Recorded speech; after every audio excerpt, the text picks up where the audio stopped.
এখন বিদায়ী শিক্ষার্থীদের মাঝখান থেকে বক্তব্য রাখবেন শাহজাদ। এই অনুষ্ঠানে উপস্থিত সম্মানিত শিক্ষকগণ এবং প্রিয় সহপাঠী সবাইকে আমার সালাম, আসসালামু আলাইকুম। আমি আজ এই অনুষ্ঠানে বিদায়ী বক্তব্য রাখতে চাই। আজকে আমি খুবই আবেগপ্রবণ। এই আবেগের কারণ হচ্ছে দুইটি। এই প্রথমত আজ আমাদের বিদায় অনুষ্ঠান, দ্বিতীয়ত আমাদের কোনো আজকে পড়া নেই। এই অনুভূতিটা একটু অদ্ভুত। একদিকে আনন্দ, কারণ আর পড়া নেই, আর ব্যাক সাইড রঙিন হওয়ার কোনো সম্ভাবনাও নেই। অন্যদিকে মন খারাপ, কারণ হয়তো আজ শেষবার আমরা একসাথে এই ক্লাসরুমে বসেছি।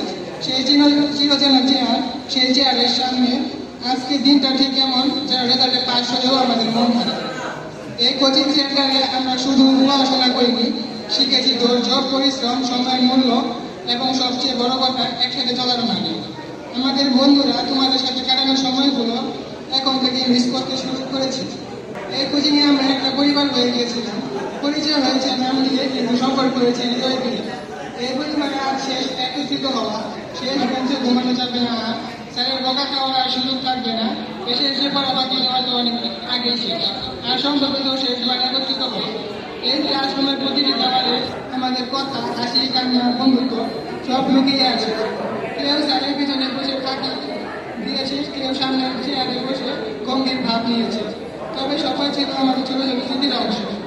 আমরা এখানে শুধু অঙ্ক, ইংরেজি, ফিজিক্স শিখেছি। আমরা শিখেছি বন্ধুত্ব মানে কি, দুঃখ গোপন থেকে কিভাবে হাসতে হয়, আর শিখেছি স্যার আসলে কিভাবে হঠাৎ করে খাতা খুলে অভিনয় করতে হয়। আজকের এই বিদায় দিন শেষ না হয়, আমাদের যেন সকল করে আবার এই শিক্ষকদের মাঝে ফিরে আসতে পারে, যেন তারা বলতে পারে এই শিক্ষার্থীরা আমাদের কোচিং থেকে তৈরি হয়েছে। ওই যে সকল শিক্ষক উপস্থিত দোয়া করি, আল্লাহ আমাদের সুস্থতা দীর্ঘ উপকার করে দিন, আমাদের জন্য দোয়া করবেন যেন আমরা জীবনে বড় কিছু করতে পারি, সত্য অনেকের পথে থাকতে পারি।